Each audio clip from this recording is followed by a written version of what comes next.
रात 9 बजे के सूत्रधार में देखेंगे राजस्थान के लाखों कामगारों और नौकरी पेशा लोगों से जुड़ी बड़ी खबर। बीजेपी की भजनलाल सरकार ने लिया बड़ा फैसला। राजस्थान के लाखों कर्मचारियों और मजदूरों की जिंदगी पर पड़ेगा सीधा असर। अब 10 घंटे काम करेंगे कर्मचारी और मजदूर। 14 साल से कम उम्र वाले अब नहीं कर पाएंगे इंटर्नशिप और ट्रेनिंग।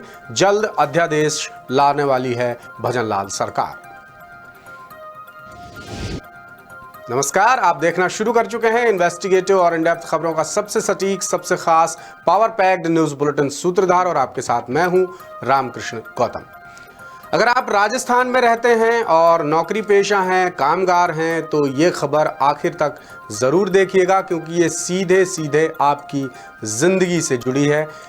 आप ये खबर देखकर खुद तय कर पाएंगे कि ये आपके कितनी काम आएगी और इसका आप पर कितना असर पड़ेगा। दरअसल राजस्थान की भजनलाल शर्मा सरकार ने लाखों नौकरी पेशा लोगों और कामगारों से जुड़ा एक बेहद बड़ा फैसला लिया है, जो कर्मचारियों और मजदूरों की रोजमर्रा की जिंदगी से जुड़ी है, यानी डेली लाइफ से।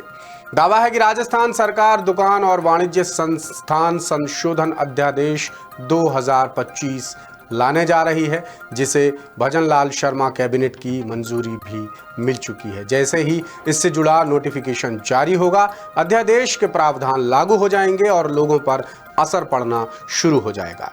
ये खबर सामने आते ही लाखों कर्मचारियों और मजदूरों के दिल की धड़कन बढ़ गई है। उसकी वजह है अध्यादेश के प्रावधान, जिससे कामगारों से काम लेने को लेकर कुछ ऐसे नियम बनाए गए हैं, यानी काम के घंटों को लेकर कुछ ऐसे नियम बनाए गए हैं जो टेंशन बढ़ाने वाले हैं। आखिर क्या है वो नियम और क्या होंगे अध्यादेश के प्रावधान? देखिए राजस्थान से टीम दा सूत्र की ये खास रिपोर्ट।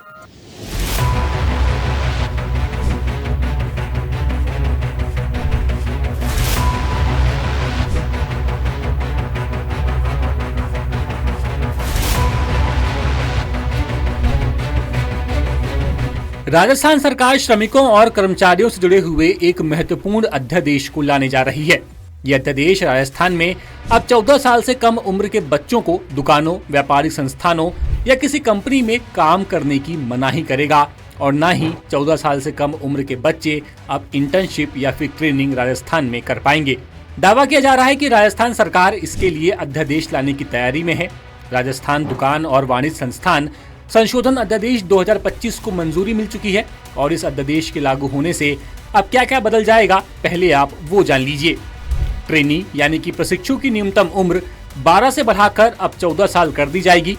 14 से 18 साल की उम्र के किशोरों से रात की शिफ्ट में काम नहीं करवाया जा सकेगा। पहले ये उम्र सीमा 12 से 15 साल थी।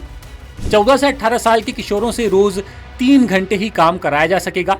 श्रमिकों की रोजाना काम की अधिकतम सीमा 9 के बजाय अब 10 घंटे होगी। एक तिमाही यानी 3 घंटे में ओवर टाइम करने की सीमा 144 घंटे तय की गई है। फैक्ट्रियों में गर्भवती महिलाओं से काम नहीं करवाया जा सकेगा। महिलाओं की सहमति से उन्हें नाइट शिफ्ट में काम मिल सकेगा, लेकिन सुरक्षा के इंतजाम करने होंगे। महिलाएं अब खतरनाक कैटेगरी वाले कारखानों में भी काम कर सकेंगी। सुरक्षा प्रोटोकॉल मानना होगा। अब राजस्थान में तो सरकार ने श्रमिकों के काम के घंटे 9 से बढ़ाकर 10 करने का मन बना लिया है, लेकिन पड़ोसी राज्य मध्य प्रदेश में श्रमिकों से काम कराने के घंटे 9 ही हैं, जबकि 5 घंटे लगातार काम करवाने के बाद 30 मिनट का ब्रेक भी अनिवार्य है। जबकि बात करें छत्तीसगढ़ की, तो छत्तीसगढ़ में नियम ये कहता है कि अगर कोई कर्मचारी एक दिन में 9 घंटे से ज्यादा या एक हफ्ते में 48 घंटे से ज्यादा काम करता है, तो वो ओवर टाइम के लिए दुगनी मजदूरी का हकदार है। अब राजस्थान में श्रमिकों को कितने घंटे काम करने पर ओवर टाइम का हक मिलेगा, ये तो फिलहाल कह पाना मुश्किल है, क्योंकि जब अध्यादेश लागू होगा तभी ये सब कुछ साफ हो पाएगा। लेकिन अब ये प्राइवेट श्रमिकों और कर्मचारियों को तय करना है कि 9 की बजाय 10 घंटे काम करने से उनके जीवन पर क्या असर पड़ने वाला है। तो सूत्रधार में आज बस इतना ही। नई खबर के साथ कल फिर इसी समय इसी चैनल पर करेंगे मुलाकात। तब तक हमारी वेबसाइट पढ़ते रहिए www.daसूत्र.com और YouTube चैनल पर देखते रहिए हमारे वीडियोस। आखिर में देखिए देश और प्रदेश की बाकी खास खबरें, और मुझे दीजिए इजाज़त। नमस्कार, शुभ रात्रि।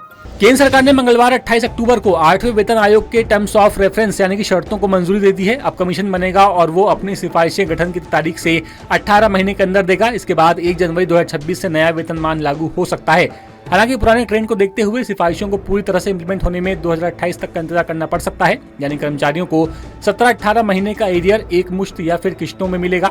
इससे 50 लाख कर्मचारियों और 69 लाख पेंशनर्स को फायदा होगा। सुप्रीम कोर्ट ने मंगलवार को कोविड-19 के दौरान जान गंवाने वाले प्राइवेट डॉक्टरों और स्वास्थ्य कर्मियों को सरकारी बीमा योजना का लाभ देने के मामले में सुनवाई की। कोर्ट ने कहा कि अगर न्यायपालिका डॉक्टरों का ध्यान नहीं रखेगी और उनके साथ खड़ी नहीं होगी तो समाज में हमें कभी माफ नहीं करेगा। जस्टिस PS नरसिम्हा और जस्टिस R महादेवन की बेंच ने कहा कि सरकार को ये सुनिश्चित करना चाहिए कि बीमा कंपनियां वैध दावों का भुगतान करें। उन्होंने कहा कि मान लेना गलत है कि प्राइवेट डॉक्टर सिर्फ प्रॉफिट के लिए काम करते हैं। बंगाल की खाड़ी के ऊपर बना चक्रवात मोन्था मंगलवार सुबह तूफान में बदल गया। इसका असर आंध्र प्रदेश, तमिलनाडु, बंगाल और उड़ीसा के जिलों में देखा जा रहा है। इन राज्यों में तेज हवा चल रही है। कई जगह पेड़ उखड़ गए हैं। समुद्री तटों पर लहरें ऊंची उठ रही हैं। चारों राज्यों के तटीय इलाकों में 50,000 से ज्यादा लोगों को सुरक्षित स्थान पर पहुंचाया गया है। सोमवार मंगलवार को दक्षिण मध्य रेलवे जोन की कुल 120 ट्रेनें कैंसिल की गई हैं। इसके अलावा विशाखापट्टनम एयरपोर्ट से सभी 32 फ्लाइट्स कैंसिल कर दी गई हैं। बिहार विधानसभा चुनाव को लेकर महागठबंधन के नेताओं ने घोषणा पत्र जारी कर दिया। घोषणा पत्र का नाम बिहार का तेजस्वी प्रण दिया गया है। इसमें 20 महीने में हर परिवार के एक सदस्य को सरकारी नौकरी देने का ऐलान किया गया है। इसके लिए 20 दिन में अधिनियम बनाया जाएगा। इसके अलावा 5 एक्सप्रेसवे बनाने की भी घोषणा की गई है।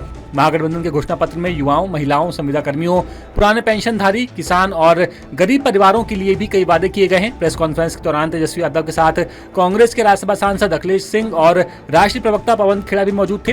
लेकिन मंच पर बिहार कांग्रेस के प्रभारी कृष्णा अल्वारू और प्रदेश अध्यक्ष राजेश राम नदारत दिखे। सर्जरी के बाद श्रेयस अय्यर की हालत में सुधार हो रहा है। वो जल्द ही पूरी तरह से रिकवर हो जाएंगे। जानकारी क्रिकेट वेबसाइट क्रिकबज़ ने एक रिपोर्ट में दी है।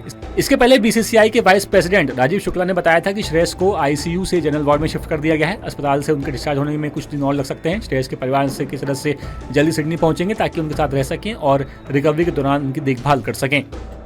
लेटेस्ट,